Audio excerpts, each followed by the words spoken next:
I'd like to give all praise and all honors to Yahweh, Ba'ashem, Yahweh Shai, Ba'ashem Rakakadash. Double honor to the apostles and the elders of the great millstone that taught us this truth. Peace and salutations to the hopeful elect. Shalom. Welcome to today's lesson.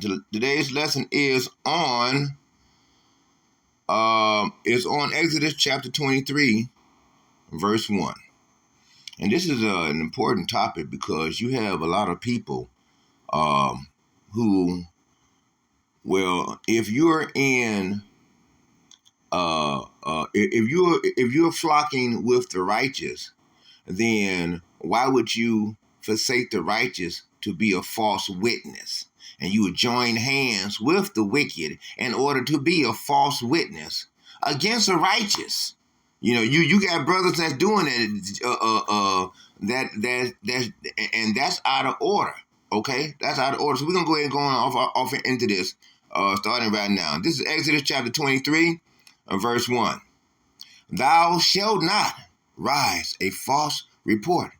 You should not. You should not give out false information or lies about somebody or about something, and you don't even know exactly what's going on. You purposely misleading people. That's like leading people away from the truth. That's like misleading the blind. And that's so out of order. Put not thine hand with the wicked, you see, to be an unrighteous witness. And you got people that doing it.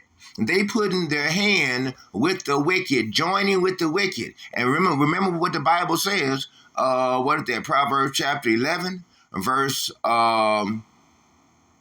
it 1? Proverbs chapter 11, I think it's verse 1. And it reads, though joined hand in hand, the wicked shall not go unpunished. The seed of the righteous shall be delivered. You know what I'm saying? Why? Because the righteous shall prevail over the wicked every time. You know, sometimes if it takes a little while, okay, but the righteous is going to prevail. It's all written that way. Okay, so we're going to go off into some of the cross references in the blue letter. That's what we like to do. Okay, that's what we like to do. This is Exodus chapter 20, verse 16. Thou shalt not bear false witness against thy neighbor. Flat out. You have people that'll do that. They know doggone well they didn't see their neighbor do whatever it is that are the false claims that's against the neighbor. But they will join in with the hecklers. They'll join in with the naysayers. They will join in with the haters. And then some people join in with the haters against you because they're afraid and they don't want the haters to attack them. You know? So they'll come at you too. Because they trying to be what? They moving their feet swiftly to join a crowd to do mischief. You see, that's out of order. You see, this Exodus chapter 23, verse 7. Keep thee far from a false matter. You see, whatever situations that arise that are not quite right, and you don't know exactly what to do or how to be, stay away from it. Don't have anything to do with it. Why? Because you don't know what Yahweh's doing in that situation to judge the others that are in that situation. And then you jump into it, then guess what? You will get judged right along with them because it's a false matter. And you should have nothing to do with it. Nothing. Okay? Nothing. And the innocent and righteous slay thou not. You see? And the innocent and the righteous slay that thou not. That means they ain't bothered to do anything to you. They ain't did nothing to you. Nothing. But you all off in the day case, and you supposed to be the righteous. And you sitting there talking all types of mess, joining with the wicked. That's a false matter, and it's only going to lead to you being judged. You being judged. Okay? For I will not justify the wicked. That's what Yahweh said. He said that he will not justify the wicked. So no matter how much you want to justify that wicked person, guess what? Yahweh is not going to justify them. You see? And there are so many examples and so many ways and so many different things that can be brought up about how you should not try to justify the wicked because Yahweh, he's not going to justify the wicked. And Yahweh is the one that made it clear that he will not at all acquit the wicked. You understand? He will not at all acquit them. So what you call yourself doing? If you are the righteous, then flock your feathers amongst the righteous, not amongst the wicked. Don't join into their conversation, their idiocy, okay? Because it's all wicked folly. And the Lord made it clear. Isaiah chapter 26, enter not into the folly of a fool, okay? So this is Leviticus chapter 19, verse 16. Thou shalt not go up and down. That means back and forth. You know how you got those gaslight queens? I'm talking about guys. You got guys that's always holding the cell phone like a gaslight queen. I call them gaslight queens. Bitch, nigga, gaslight queens of the neighborhood. That's about all it is, right? You see? As a talebearer, that means somebody talking mess behind other people's back. You see? Among thy people, that means you going around spreading bull crap. You should be shutting your mouth. Not going around whispering mess about people behind other people and behind their back. And in some cases, you got so bold, you doing it up in their face.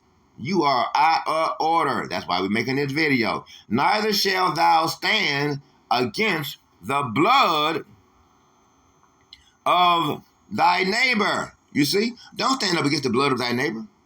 Don't stand up against your neighbor's relatives.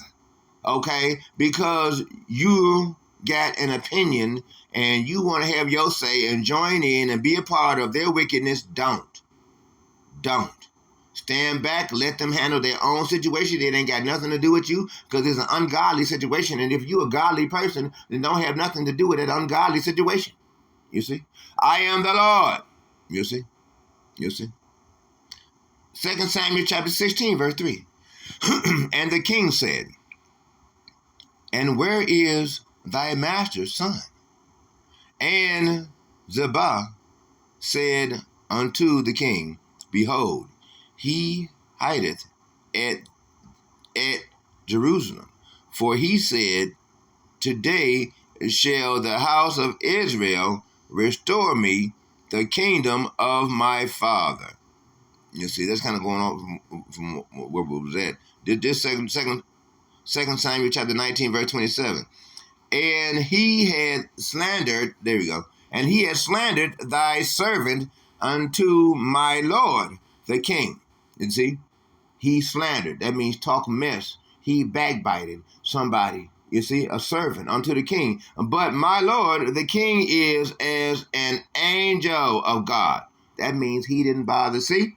He stood steadfast. He didn't bite into all of that back and forth mess. He didn't get into it. He didn't lean over and say, oh yeah, well this doesn't blah, blah, blah, blah, and add in his 2 cents worth. And then by the time it spread around to somebody else, he done got himself into it by adding words into a false matter of his opinion. And he didn't do that. He maintained being what?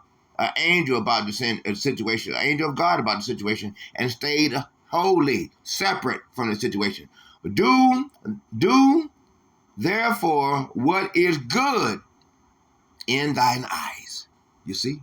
Do what is good in thine eyes, so that way Yahweh can see your heart. Because remember, Romans chapter 9, verse 15 through 18, Yahweh, he is the one that considers as to whom he should have mercy and compassion upon, not man. You see, don't let no man take your crown, okay, with that folly and mess. Look, I'm going to take the time to remind you to press the like button, okay, and that helps out for the algorithms of the YouTube channel. And also, if you would, please, could you press the subscription button and the notification bell? That way you will receive special notification alerts each time that I release a new video for your special edification, okay? For your spiritual edification, okay? Now, this is Psalm chapter 15, the water, verse 3. He said, he that backbiteth, you see, that means talk mess, slandering somebody. He that backbiteth, not with his tongue, nor doeth evil to his neighbor, you see, nor taketh up a reproach against his neighbor. That means this is a good man. This is a righteous man. This is somebody who's not going to play part in all that folly. You know what I'm saying? Stand steadfast, focus, center pointed into what he's doing and not being a part of his neighbor's bullcrap. You see, he probably got a private wood fence too. You see, this Psalm chapter 101, verse 5. Who's privily slandered his neighbor? I mean, privily. That means as if he got a right. Privily. That means as if he got a right to slander his neighbor. He going around doing it. Him will I cut off. You see? Yahweh said, him will I cut off, because he's going around spreading falsehood, thinking he got a right. You see? Just like Esau is Edom, thinking he got a right to just do what he want to do. Him that hath an high look and a proud heart will not I suffer. You see? You see? We're talking about Yahweh done made it clear. He ain't going for that mess. He don't like people like that. Yahweh don't like people like that. Okay? Call themselves the high and mighty over somebody else for sure. That's just like some brothers that try to make like they know for sure that they are hopeful elect and that they know for sure that you're not. That's not, no. You don't know what Yahweh is doing with each and every man. You just don't know. You don't know what Yahweh has planned for each and every man. Remember 2 Ezra chapter 6. Before Yahweh created anything, he first sit back and considered it all. He considered everything. So for you to try to make like you know for sure that another brother is not going up into the chariots and you are, hey, remember this. I got one question for you. Are you greater than Moses? Are you? Are you greater than Moses? Remember, Yahweh dealt with Moses face to face. Does Yahweh deal with you face to face? And even though Yahweh dealt with Moses face to face, Moses erred and was not able to go into the promised land. He was able to see it, not able to go into it. Why? Because he erred. You see, after all that great work that he did, he erred. Okay. And received some punishment. Okay. So my question to you is, if you're greater than Moses, and this question to all you guys out there that think you so Mr. All This and you Mr. Hebrew and everybody else ain't, but you is. Are you greater than Moses? Since you think you're greater than Moses, okay, what is your error that you're going to do that's going to prevent you from going up into the chariots? You see, that's what you got to ask yourself. While you stay trying to put everybody else down, you got your mouth in privately, like you got a right to talk mess about somebody else. What about you? What about you? This Psalm chapter 120, verse 3. What shall be given unto thee? Or what shall be done unto thee? Thou false tongue. You see? Thou false tongue. Because many people, you got a lot of brothers and sisters out there like that. Talking mess. Some people even make videos to talk mess and slander other people. You see, you're not supposed to be doing that. Because you're a righteous man in the Lord, you're not supposed to be slandering.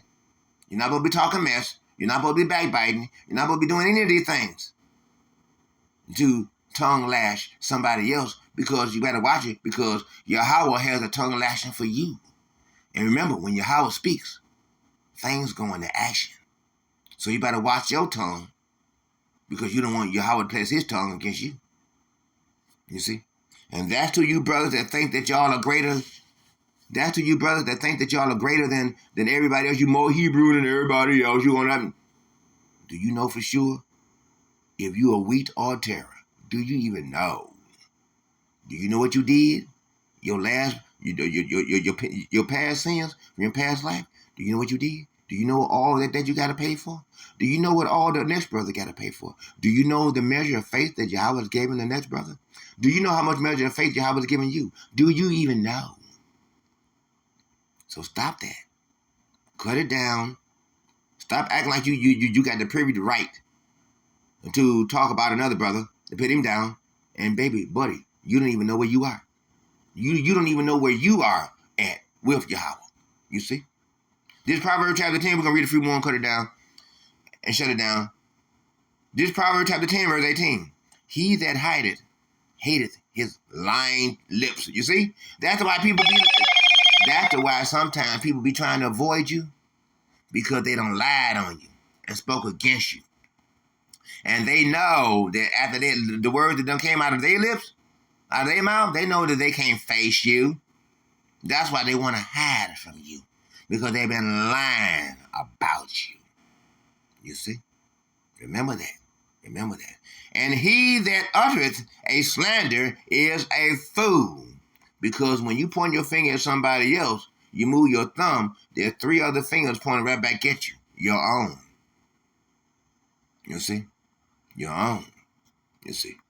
And then we're going to read this here. This is Proverbs chapter 17, verse 4. A wicked doer giveth heed to false lips. You see? Telling lies. That's what they be doing. They be telling lies and falsehood. And a liar giveth ear unto a haughty tongue. You see? You see? So you got to make sure that you don't be no part in that. Don't be a haughty, a naughty tongue. A naughty tongue going around speaking things and lies and falsehood, and you don't even know what you're talking about. You going around, acting like it's what is it that the young people like to say? I know for a fact. When here it is, you know you lying. You know you lying. So we're gonna go ahead and close it out right there. Lord's will. You receive some inspiration from the precepts, so that you can think and stop and ponder what it is about yourself before you ponder what it is about others. And so, brothers and sisters, hold on. We ain't got long. Hold fast to what you have. Let no man take thy crown. You see, Revelation chapter 3, verse 11. Behold, I come quickly. Hold fast to what thou have. Let no man take thy crown. Hold fast to thy crown. Don't let nobody take it. Don't let nobody try to make you feel that you less than what you are, or even more than what you are. Don't let nobody get you up and fill your head up full of bull crap and lies. Keep yourself centered in the word and focus on who? Yahweh, Yahweh Shai. That's it. That's it. Before you know it, it's going to be what? Martial law. It's going to be the draft. It's going to be the MOTB. All these different things about to touch off. It's about to be dead bodies laying all over everywhere. From the different things, the strands, of the different vaccines and different things, and chemicals that they've been mixing up and injecting into people and different things. I mean, all these different things it's just obvious that we've reached a point where our society, our America, is no longer America, and it's obvious. And so for anybody going around telling some, we still got another 10, 15 years, that means your mind is so destroyed, you don't even know where we are in time, really, to be honest with you. Since the 13th month was taken away, really, to be honest with you, the year is really 2018. Really, back in the 800s, on some of the buildings, Esau is Edom, the so-called white man, he placed a 1 in front of the 8 and turned it from 800 to 1800. So what year is we really in? Is this 2018 or 1018? But it's not 2025. You see? So we're gonna go ahead and close it out right there. Okay? And we're gonna go ahead and give all praise and all honors to Yahweh, Ba'ashem, Yahweh Shai, Ba'ashem, Rakakodash. Double honor to the apostles and the elders of the great millstone and taught us the truth. Peace. And salutations to the hopeful elect. Shalom. To the hopeful elect.